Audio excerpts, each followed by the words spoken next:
Hi, I'm Ryan, the marketing manager at Trumark Homes, and I'm here today with Heather from Chameleon Design, and we're going to talk to you about how to do an art grouping. So Heather, can you tell me what the process is to get this started?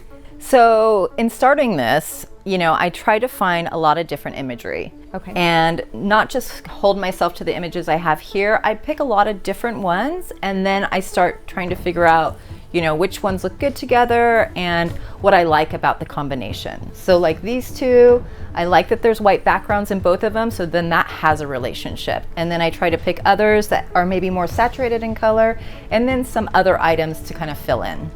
And is that how you balance it out, or is there something else that you add as a different element? So balance is such a good word because this is all about balance. So we added the black frames to a lot of these to add that like commonality. Okay. But then we tried to balance it with like a couple pieces with a warm wood frame, and they're both more dimensional, which I like about those. They're not behind glass, so they're like more of a matte finish.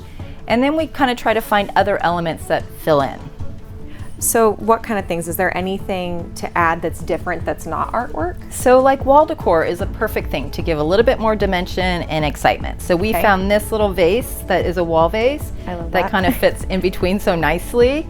But we tried a lot of different things. So we have a couple different little elements back here that we tried, and we'll show you how they kind of place in here. So we've got these, which also have a lot of great look and character, but I think when we look at the voids that it creates, we want to have some more balance than that. And so the singular one gave me the same distancing between the pieces of art, so it just felt like that one worked better. So then I knew when to take away. Thank you. And then add this one back in. And I think even bringing anything with this kind of more organic shape gives all these, squares and rectangles. Well, it keeps it unique, right? Keeps it unique, it keeps it exciting.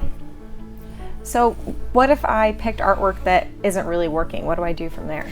So we did have a few pieces early on that we were like, oh, we love this little yellow leaf, but then we realized like our star of the show also was a leaf. And then they started fighting against each other. So that never worked, but we will use it somewhere else. So really we just started trying to figure out, like we had like color combinations that work well together, different type of imagery, not just paintings, but we also had photography. And then again, like these pieces, like that little like verbiage word piece, just kind of just mix it up, So when you're starting the layout, do you use the biggest piece first? How do you go through that process? So I love to use the biggest piece first. It's a must. But I never put it on center. I always keep it off center. So then the rest of the things, because this whole thing is, a compilation of different shapes and sizes. So having this offset, letting the other pieces fill in, but like creating, sometimes keeping the frames on the same line will also help unify the whole grouping. Awesome. Well, thank you so much for your insight today, Heather. I really appreciate it. Yeah, this was really fun. Thank you.